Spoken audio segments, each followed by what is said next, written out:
Hello दोस्तों, good morning, जोहार। कैसे हैं आप सब? इससे पहले अभी तक आपने B2B news Jharkhand news channel को सब्सक्राइब और लाइक नहीं किया है तो लाइक कर दीजिए। तो चलिए बात करते हैं, आज के तमाम छोटी बड़ी खबरों पर नजर डालते हैं।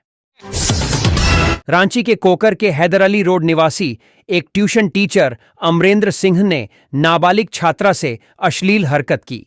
नाबालिग ने जब घटना का विरोध किया तो शिक्षक ने कहा कि यह सब सामान्य बात है। इस संबंध में नाबालिग छात्रा के बयान पर सदर थाना में प्राथमिकी दर्ज की गई है, जिसके आधार पर आरोपी शिक्षक को गिरफ्तार कर जेल भेज दिया गया है। ट्यूशन शिक्षक हैदर अली रोड में एक प्ले स्कूल भी चलाता है। प्राथमिकी के अनुसार 7वीं की छात्रा का कहना है कि वह शिक्षक अमरेंद्र सिंह के घर ट्यूशन पढ़ने जाती थी। उसके साथ अन्य विद्यार्थी भी वहां पढ़ने जाते हैं। सोमवार की रात सभी विद्यार्थी को भेजकर अमरेंद्र सिंह ने मुझे गणित पढ़ाने के नाम पर रुकने को कहा। इसके बाद अश्लील हरकत करने लगे, मुझे गलत नीयत से अपनी ओर खींच लिया और लाइट बुझा दिया। जब मैंने विरायत किया तो कहा कि यह सब सामान्य बात है। शिक्षक की गलत मंशा को देखते हुए मैं किसी प्रकार उससे खुद को छुड़ाकर भागकर घर पहुंची। घटना की सारी जानकारी अपनी मम्मी और अन्य परिजनों को दी। बाद में परिजन शिक्षक अमरेंद्र के घर पहुंचे और उसे पकड़ लिया। सदर थाना की पुलिस को बुलाकर उसे पुलिस को सौंप दिया। पुलिस ने सारी प्रक्रिया पूरी करने के बाद मंगलवार को अमरेंद्र सिंह को जेल भेज दिया। झारखंड में सुरक्षा बलों और नक्सलियों के बीच मुठभेड़ में एक नक्सली के मारे जाने की खबर है। पुलिस ने बताया है कि झारखंड पुलिस और कोबरा 209 बटालियन के जवानों की पश्चिमी सिंहभूम के चाईबासा में नक्सलियों के साथ मुठभेड़ हो गई। समाचार लिखे जाने तक एक नक्सली का शव बरामद हुआ है। एक जवान समेत 2 लोग घायल हुए हैं। सुरक्षा बलों ने घटनास्थल से 2 इंसास राइफल बरामद किए हैं। नक्सलियों के द्वारा इस्तेमाल किए जाने वाले काफी सामान भी घटनास्थल से मिले हैं। पश्चिमी सिंहभूम के पुलिस अधीक्षक SP आशुतोष शेखर ने मुठभेड़ की पुष्टि की है। उन्होंने को बताया कि जिले के सोनुआ प्रखंड के नचलदा और केड़ावीर पहाड़ी पर भाकपा माओवादी के एरिया कमांडर सालूका कामे के दस्ते से सुरक्षा बलों की मुठभेड़ हुई। दोनों ओर से दर्जनों राउंड फायरिंग हुई। इसमें एक नक्सली ढेर हो गया और एक जवान समेत 2 लोग घायल हुए हैं। घायल जवान को बेहतर इलाज के लिए रांची भेज दिया गया है। मुठभेड़ खत्म होने के बाद पुलिस ने मुठभेड़ स्थल से नक्सलियों के कई सामान बरामद किए हैं। पुलिस ने जंगल की चारों ओर से घेराबंदी कर दी है। फरार नक्सलियों की तलाश की जा रही है। मुठभेड़ की सूचना मिलने पर ASP भी घटनास्थल के लिए रवाना हो गए हैं। नक्सलियों के खिलाफ चलाए गए अभियान में पश्चिमी सिंहभूम जिले के ASP on operation, SDPO, CRPF के जवान शामिल थे। पलामू चंद्रशेखर सिंह सदर थाना क्षेत्र में नवनिर्मित टोल प्लाजा के पास हुए गोलीकांड में पुलिस ने 23 वर्षीय शुभम कुमार व 30 वर्षीय आकाश कुमार को पिस्टल के साथ गिरफ्तार किया है। इस संबंध में ESP रीश्मा रमेशन ने बताया कि 7 जनवरी को 2 अज्ञात लोगों ने नवनिर्मित टोल प्लाजा के पास गोलीबारी की थी। इस घटना में एक मजदूर के पैर में गोली लगी थी। पूछताछ में पता चला है कि आरोपियों ने रंगदारी मांगने के लिए गोली चालन की घटना को अंजाम दिया था। गोलीबारी को लेकर भारत वाणिज्य ईस्ट प्राइवेट लिमिटेड ने पलामू पुलिस के पास प्राथमिकी दर्ज कराई थी। यह कंपनी नेशनल हाईवे का निर्माण कर रही है।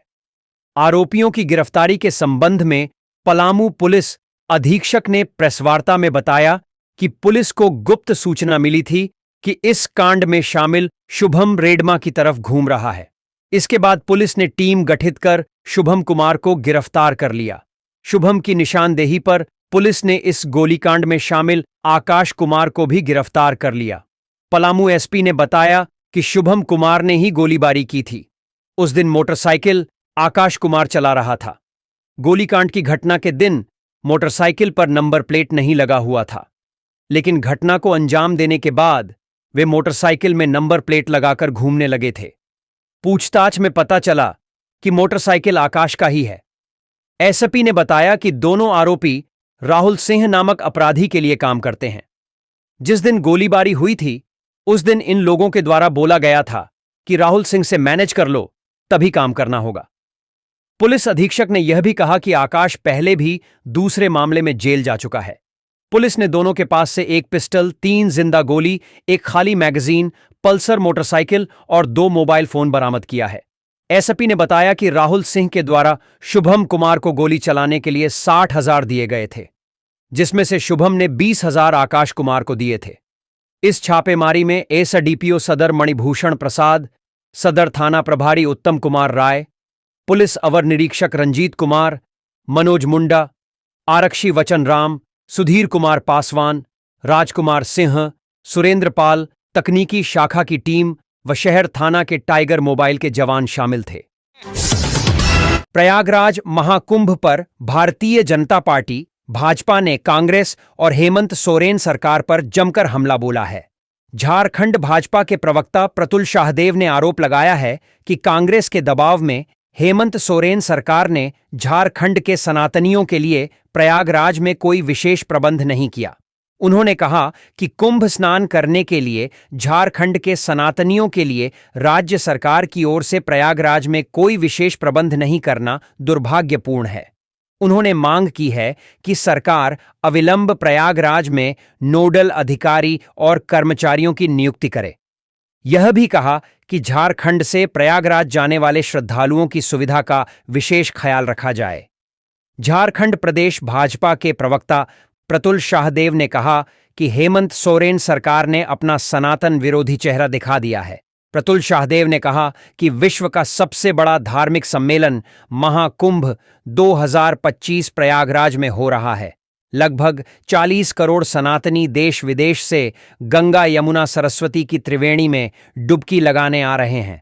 दुर्भाग्य की बात है कि झारखंड सरकार ने कुंभ मेला क्षेत्र में झारखंड के सनातनियों के लिए कोई विशेष व्यवस्था नहीं की है। भाजपा प्रवक्ता ने कहा कि अनेक राज्यों की सरकारों ने कुंभ स्नान करने आने वाले अपने अपने राज्यों के लोगों की मदद के लिए नोडल अफसर्स को प्रयागराज में नियुक्त किए हैं। कई राज्यों ने स्पेशल बस की व्यवस्था की है। अपने राज्य से प्रयागराज जाने वाले श्रद्धालुओं के लिए ठहरने, खाने पीने आदि की व्यवस्था भी की है। वहीं झारखंड सरकार ने इस मामले में असंवेदनशील रवैया अपनाया है।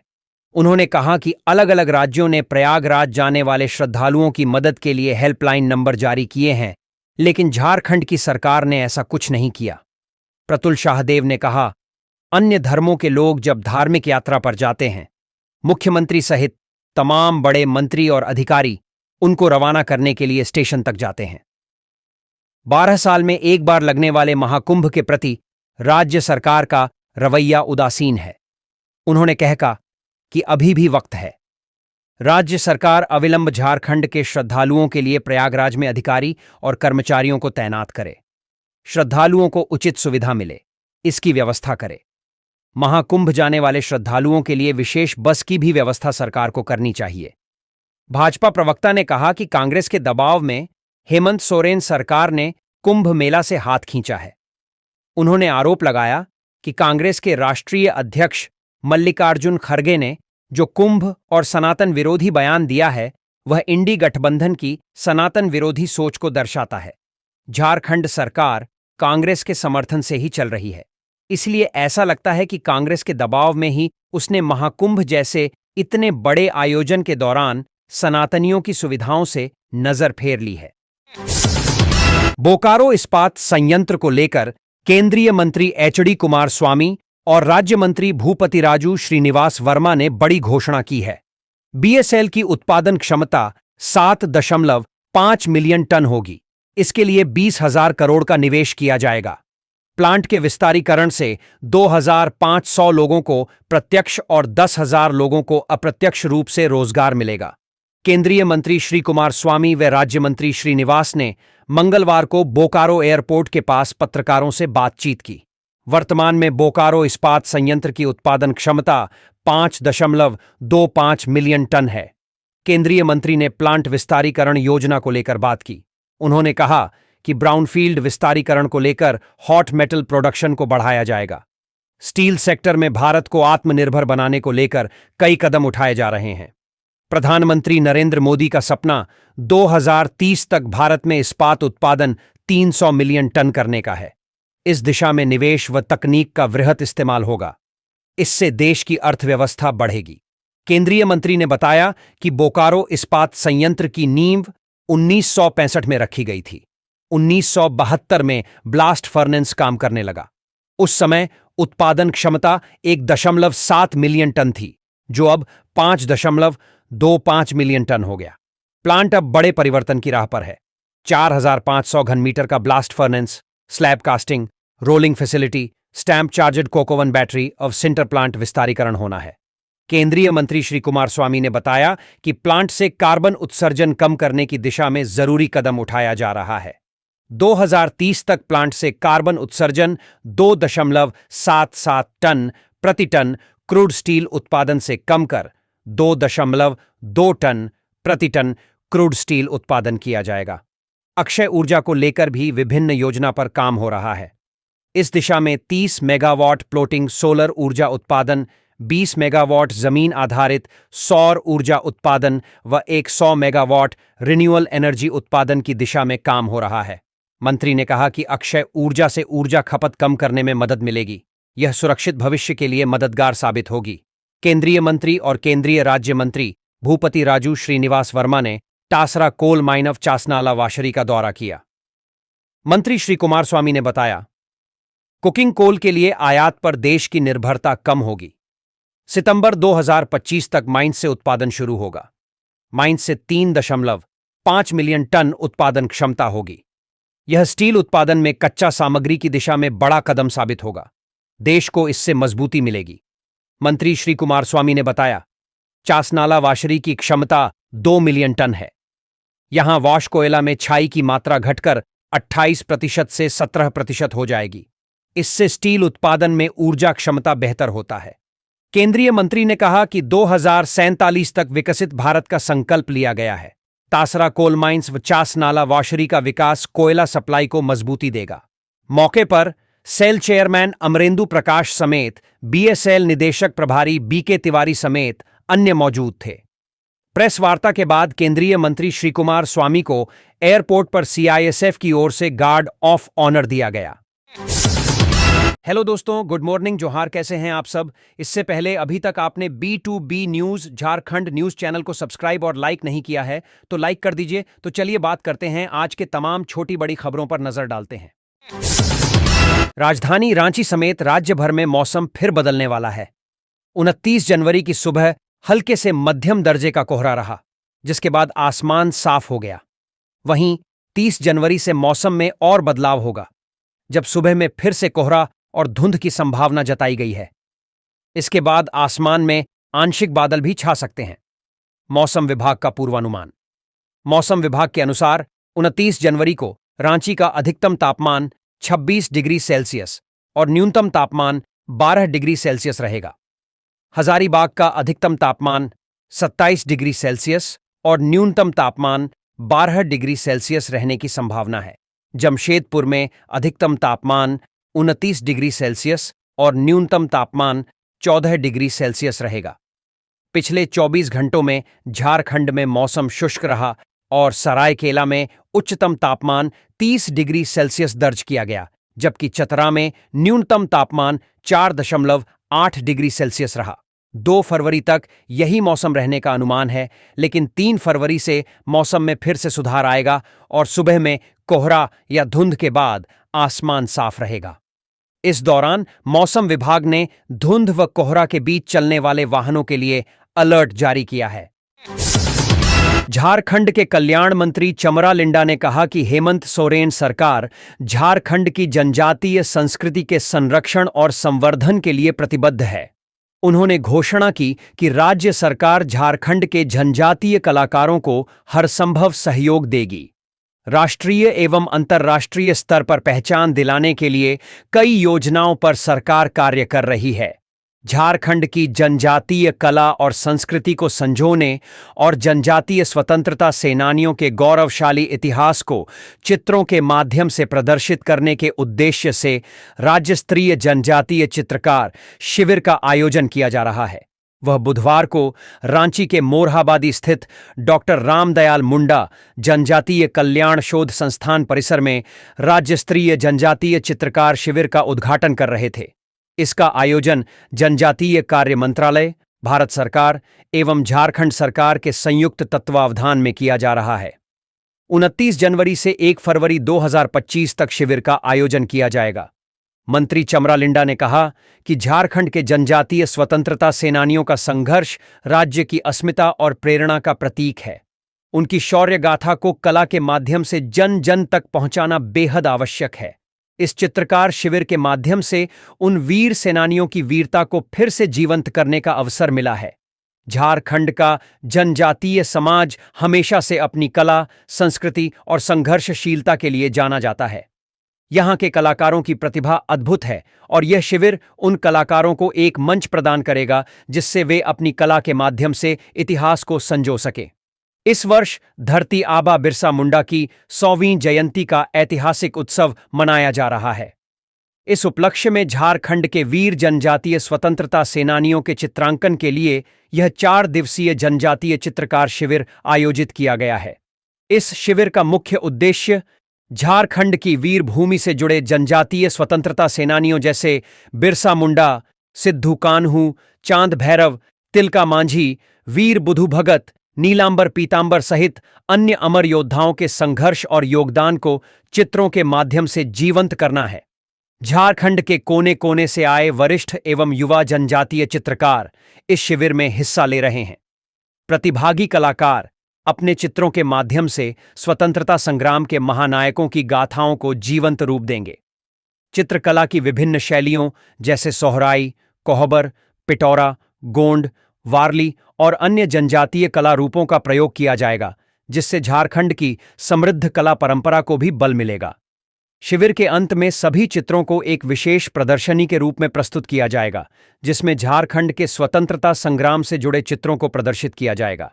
इन चित्रों को झारखंड के विभिन्न सरकारी कार्यालयों, संग्रहालयों और सार्वजनिक स्थलों पर स्थापित करने की योजना बनाई जा रही है, जिससे आने वाली पीढ़ियां अपने इतिहास से अवगत हो सकें। 4 दिवसीय शिविर 1 फरवरी 2025 को संपन्न होगा। समापन समारोह में सर्वश्रेष्ठ चित्रकारों को विशेष सम्मान और पुरस्कृत किया जाएगा। झारखंड सरकार द्वारा इन चित्रों को आधिकारिक रूप से संरक्षित करने की भी योजना है। मौके पर मुख्य रूप से टीसीडीसी प्रबंध निदेशक न्योल्सन बागे, कल्याण आयुक्त अजय नाथ झा समेत अन्य मौजूद थे। मुख्यमंत्री हेमंत सोरेन ने हॉकी में झारखंड एवं देश का नाम रोशन करने वाली ओलंपियन हॉकी खिलाड़ी सलीमा टेटे और निक्की प्रधान को रांची के हरमू स्थित आवासीय कॉलोनी में 3750 वर्ग फीट भूखंड आवंटन का कागजात सौंपा। राज्य सरकार ने आधिकारिक तौर पर झारखंड की 2 बेहतरीन महिला हॉकी खिलाड़ियों सलीमा टेटे एवं निक्की प्रधान का राजधानी रांची में अपना घर होने का सपना साकार कर दिया।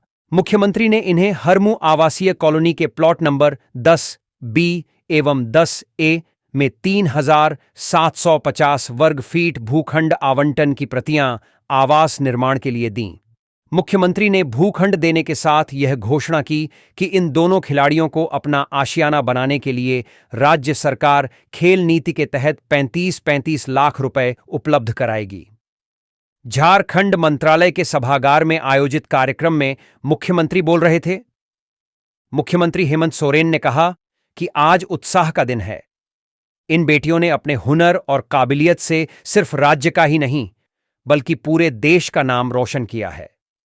पिछले कई दशकों से झारखंड की बेटियों ने अलग अलग क्षेत्रों में अपनी प्रतिभा का प्रदर्शन कर देश और दुनिया में अलग पहचान बनाई है। अपने प्रदर्शन की बदौलत कई बार बेटियों ने लोगों को आश्चर्यचकित किया है कि झारखंड जैसे पिछड़े और आदिवासी बहुल क्षेत्र से भी इतनी बड़ी सफलता हासिल की जा सकती है। कई ऐसे मौकों पर देखने को मिले जब राज्य के खिलाड़ियों ने देश और दुनिया में अपनी प्रतिभाओं का लोहा मनवाया। सीएम हेमंत सोरेन ने कहा कि सलीमा टेटे एवं निक्की प्रधान को रांची में भूखंड देने का निर्णय उनकी सरकार का ही था। आज ये वादा पूरा हुआ। मुख्यमंत्री ने कहा कि समय के साथ भले ये स्टार बेटियां आर्थिक रूप से मजबूत हुई हों, परंतु संघर्ष के दिनों में जब इनके गांव घर पहुंचा था, तब इनकी आर्थिक स्थिति देखी थी। उसी समय किया गया वादा आज पूरा किया। सरकार ने यहां के युवाओं और खिलाड़ियों को एक बेहतर प्लेटफॉर्म उपलब्ध कराने के लिए कई महत्वपूर्ण नीतियों का निर्धारण किया। कार्यक्रम में राज्य की star hockey player Salima Tete एवं निक्की प्रधान के संघर्षों से सफलता की कहानी ऑडियो विजुअल के माध्यम से दिखाई गई। सलीमा टेटे एवं निक्की प्रधान ने मुख्यमंत्री के प्रति आभार जताते हुए कहा कि आज बहुत अच्छा लग रहा है। मुख्यमंत्री ने जो वादा किया था, आज उन्होंने पूरा किया। सलीमा टेटे ने कहा कि कोई भी काम दिल से करने पर मंजिल एक दिन जरूर मिलती है।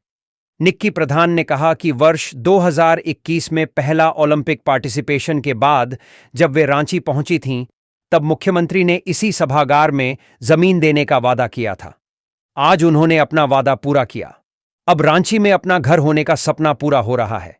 इस अवसर पर पर्यटन, कला संस्कृति, खेलकूद एवं युवा कार्य मंत्री सुदिव्य कुमार, विधायक राजेश कच्छप, विधायक भूषण बाड़ा, मुख्य सचिव अलका तिवारी, नगर विकास एवं आवास विभाग के प्रधान सचिव सुनील कुमार, पर्यटन, कला संस्कृति, खेलकूद एवं युवा कार्य विभाग के सचिव मनोज कुमार सहित अन्य गणमान्य उपस्थित थे।